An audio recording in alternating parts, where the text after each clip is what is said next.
So imagine taking a really complex, manual, just deeply tedious business process. Let's say, I don't know, reviewing 800 dense supplier contracts every single year. Oh, wow. Yeah, that sounds painful. Right. Normally, that takes about 4 hours of human brain power per contract. But now, imagine shrinking that processing time down from 4 hours to just 8 minutes. That's almost unbelievable. It is. And here's the kicker. While doing it that fast, you actually improve compliance.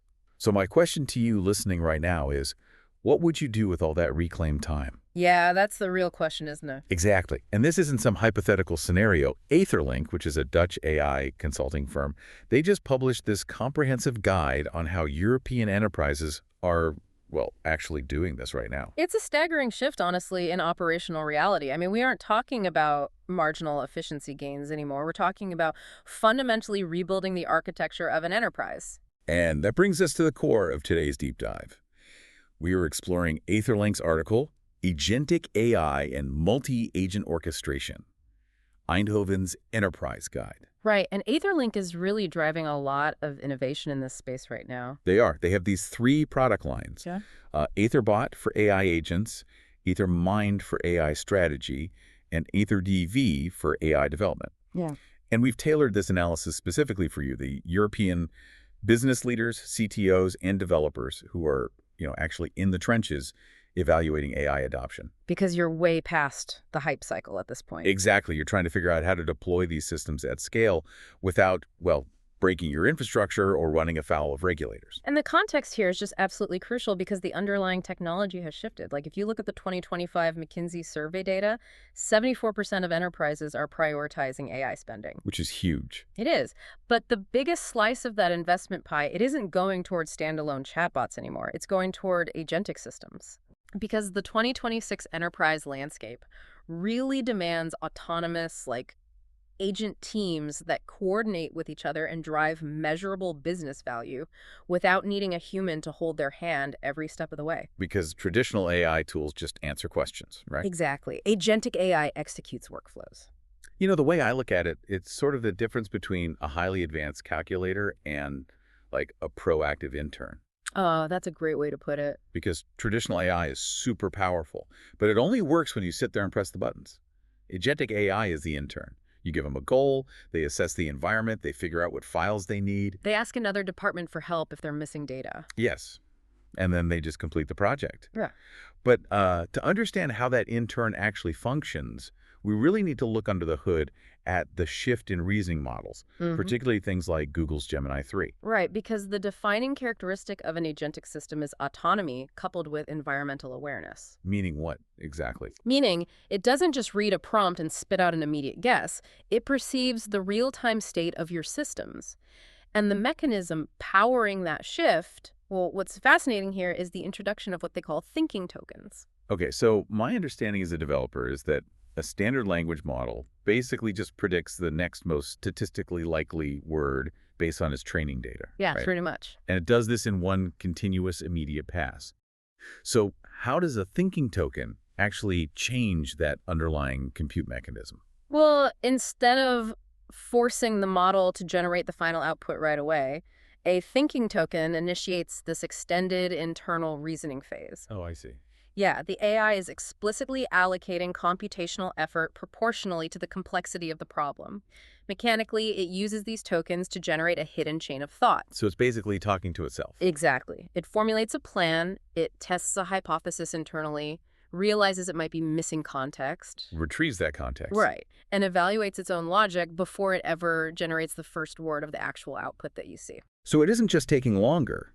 It is actually engaging in a recursive validation loop before finalizing the response. Spot on. And for businesses handling complex, document-intensive workflows, this changes the game. How so? Well, in older architectures, if you wanted an AI to process a really multi-layered document, you had to string together multiple sequential API calls. Right, like extract the text, then send another call to categorize it. And another to summarize it, which was incredibly slow and expensive. But thinking tokens allow a single reasoning-enhanced request to handle the entire logical chain. Wow. Yeah, the AetherLink guide notes that organizations utilizing this adaptive reasoning report a 45% improvement in parsing accuracy and a 30% reduction in API costs. 30% is massive. But here is the breaking point for that proactive intern model we talked about. One intern taking the time to reason through a task is great. Sure. But if you hire 50 interns and let them loosen your database without a manager, You don't get efficiency, you Yeah. get complete chaos. right, they overwrite each other's works, they pull conflicting data, they exhaust your server resources. Yeah, So to prevent that, you really need an orchestration framework. precisely. A single brilliant agent is useful, but an orchestrated team of agents is what actually transforms an enterprise. And to run a team, well, you need a control plane. A control plane. Yeah, think of the control plane less like a middle manager and more like an air traffic control tower. The planes, the agents, they know how to fly themselves. Mhm. The tower doesn't fly the plane. It just allocates airspace and runway slots, so the planes don't collide when they all try to hit the same database at the exact same time. I love that analogy. So what does that tower actually control? It handles resource governance, it sets hard CPU usage limits and token budgets for specific tasks. Which keeps costs from spiraling. Exactly. And it enforces permission matrices, ensuring that an agent querying an HR database is cryptographically verified to actually access that specific data. That's crucial for security. Very. It also manages circuit breakers. Like if an agent's confidence score drops below a certain threshold, or its token consumption spikes anomalously, the circuit breaker instantly halts the agent's execution. Okay, so it fails safely. Right. And AetherDV actually specializes in building these exact orchestration architectures for European enterprises, ensuring that high autonomy doesn't result in systemic failure. Okay, let's unpack this, though, because I hear that in theory, but in practice. Yeah.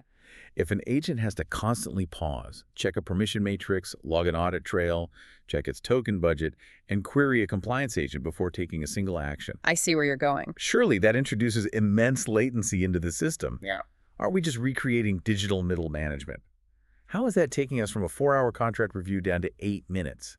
Doesn't that governance bottleneck the whole operation? It's a really intuitive objection, but it assumes the agents operate in a linear, sequential manner like humans do. They don't. No, they don't. The massive speed advantage comes from concurrent processing.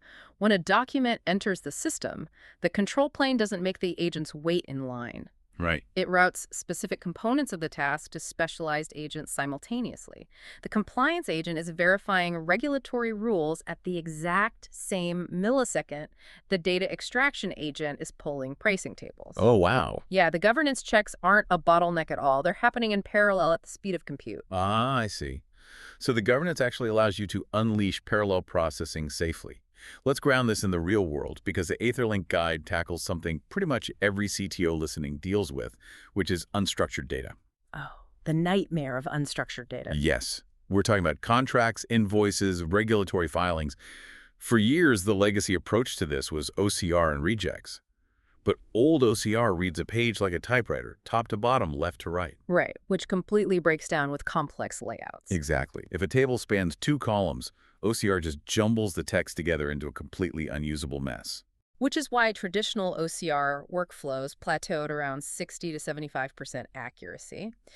You still needed an army of humans doing manual review just to catch all the formatting errors. Yeah. But the Agentic AI approach, which is hitting 92 to 96% accuracy, relies on a completely different mechanism, modern vision language models. Because vision language models literally look at the document as an image first. Exactly. They recognize the visual boundaries of a table or signature block or a marginal note before they even attempt to parse the individual characters inside them. That is the core mechanical difference. The model maps the spatial layout of the document. Yeah. It understands that a number in the bottom right corner of a table relates to the header in the top right. Which OCR just can't do. Not at all. And because it possesses that spatial intent, you can deploy a multi-agent workflow to process it.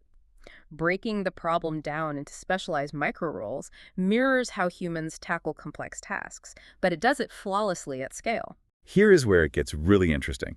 Let's trace the data handoff in that specific manufacturing firm in Eindhoven. The one doing 800 supplier contracts a year. That's the one. Yeah. They built a 4-agent relay race for this. So Agent 1 is the document ingestion agent. Okay. It takes the unstructured PDF, runs it through that vision language model, categorizes the contract type, and extracts the core metadata.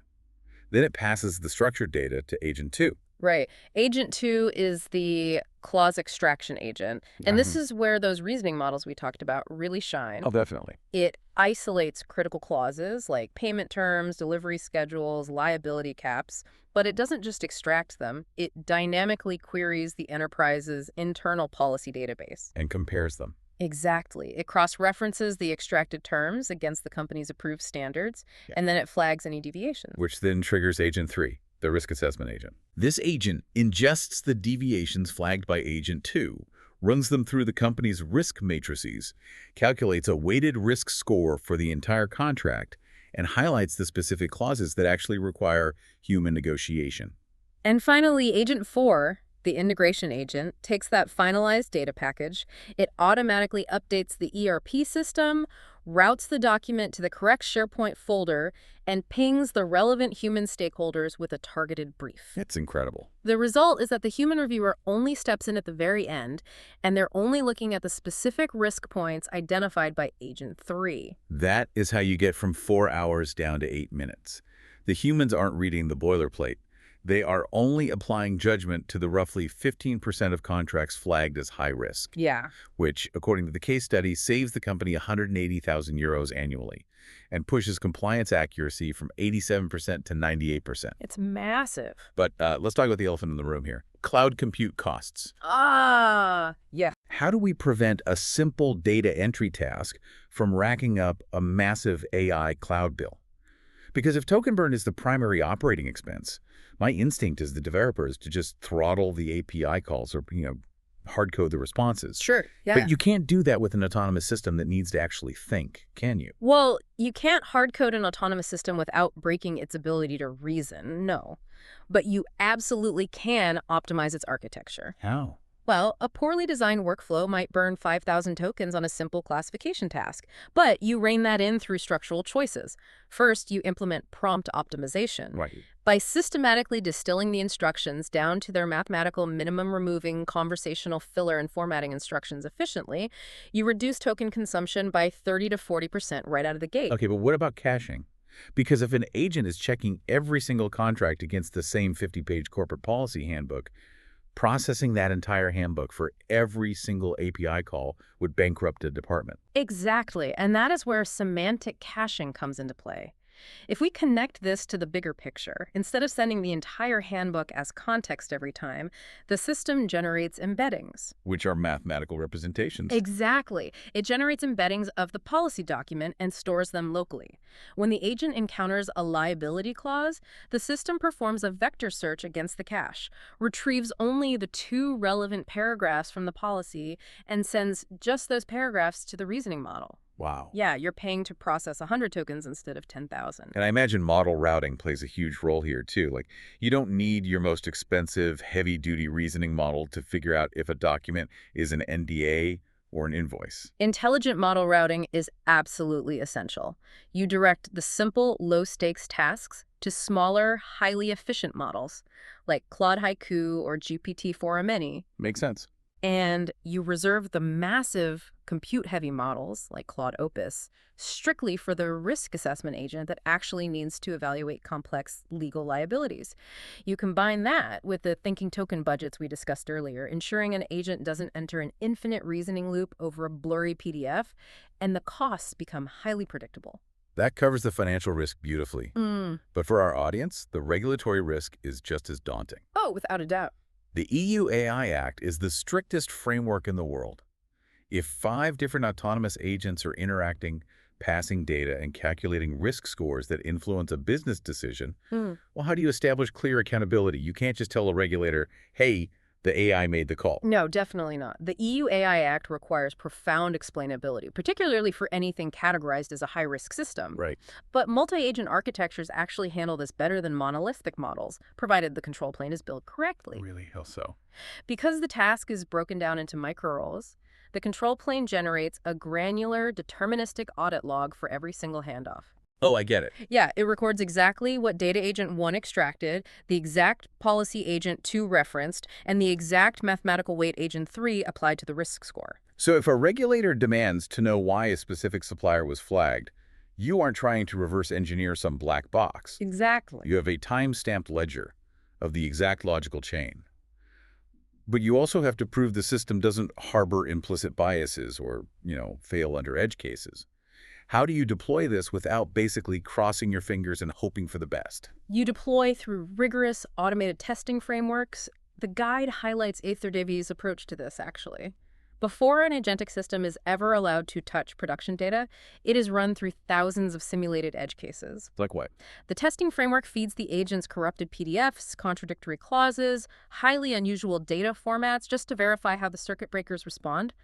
Does the system hallucinate an answer, or does it correctly identify its own low confidence and route the task to a human? Ah, the human-in-the-loop architecture. Yeah. At the code level, that essentially means establishing strict confidence thresholds, right? Like if an agent's confidence score in its own output drops below, say, 85%, it's programmed to automatically suspend the workflow and surface the document in a UI for human review. Exactly. It doesn't replace human judgment. It acts as a highly effective filter. Precisely. Embedding those EU AI Act guardrails into the architecture itself, making explainability and human escalation fundamental features rather than retrospective audits, is really the only way European enterprises can safely operate these systems. The biggest mistake I see CTOs make when they get excited about this kind of automation is trying to just boil the ocean on day one. Oh yeah, ripping and replacing everything. Yeah, they try to replace their entire ERP system overnight. But the 5-phase implementation roadmap that AetherLink lays out forces a much more disciplined approach. It focuses on the journey of implementation rather than just flipping a switch. You spend the first month strictly on assessment, finding the high-volume, highly repetitive pain points where success is easily measurable. Right. You don't even let the agents touch your core infrastructure initially. You build a proof of concept on a sandbox data set to establish your baseline token costs and accuracy metrics. And crucially, you don't jump straight to the multi-agent relay race. You build the control plane first. You deploy the infrastructure, the monitoring, the circuit breakers, and the audit logging before you ever start stringing multiple agents together. Because if you try to scale without the control plane, you invite the chaos we talked about earlier. Once the infrastructure is solid, then you implement the orchestration protocols and stress test the system. The guide notes that a mid-market enterprise can complete this entire journey in 6 to 8 months. Though utilizing pre-built frameworks like AetherDV's AI-led architecture can compress that timeline by 30 to 40%, right? Exactly. So a major factor in compressing that timeline is dealing with system integration. Because if your agents need to pull data from Salesforce, SAP, and some legacy on-premise database, having your engineers write bespoke API connections for every single node is just a nightmare. It's awful. That is where MCP servers come in. But before we get too deep, what does MCP actually mean? It stands for Model Context Protocol. It's a critical advancement. It essentially acts as a universal translator, right? Instead of writing custom integrations, MCP servers provide standardized interfaces. Exactly. The agents can dynamically discover and query your internal data sources without you having to hard code all the pathways. It removes the integration friction that usually stalls enterprise software deployments. And when you remove that friction and deploy the orchestrated system effectively, the business outcomes are profound. The data shows an expected ROI of 150 to 250% in year one. Wow. Yeah, we are seeing 30 to 50% cost reductions in document processing and 20 to 35% throughput improvements within just the first few months. That's incredible. The core takeaway here is that adopting agentic AI is not an isolated IT experiment. It is a fundamental enterprise architecture decision that requires a really holistic strategy. Well, we have covered incredible ground today. From the mechanics of thinking tokens to air traffic control planes and spatial document mapping. Let's distill it down. What is your absolute #1 takeaway for the leaders listening? My biggest takeaway is the inversion of how we view governance. Historically, compliance and audit trails were viewed as friction, necessary evils that just slowed down innovation. Right. But in a multi-agent ecosystem, that governance, the control plane, the circuit breakers, the deterministic logging is the very infrastructure that enables speed. It's the framework that allows you to actually trust autonomous systems to execute complex workflows safely. Yeah, that's a great point. For me, it's the mechanical brilliance of the multi-agent relay race itself. The realization that you don't need one monolithic super AI to solve every single problem, By breaking down a massive 4-hour human task into specialized, cooperating micro-rules that operate concurrently, you just fundamentally change the math on what an enterprise is capable of achieving in a single day. It shifts the entire paradigm. And, it leaves us with a provocative question to consider. What's that? If we successfully orchestrate these agentic systems to handle the vast majority of execution and data processing, what does the distinctly human work of the enterprise actually look like tomorrow? Oh, that's deep. If AI becomes the autonomous engine of execution, are we prepared to redefine our roles to be solely the navigators of strategy? That is the exact strategic question every leader needs to be evaluating right now as they build this new architecture. For more AI insights, visit AetherLink.ai.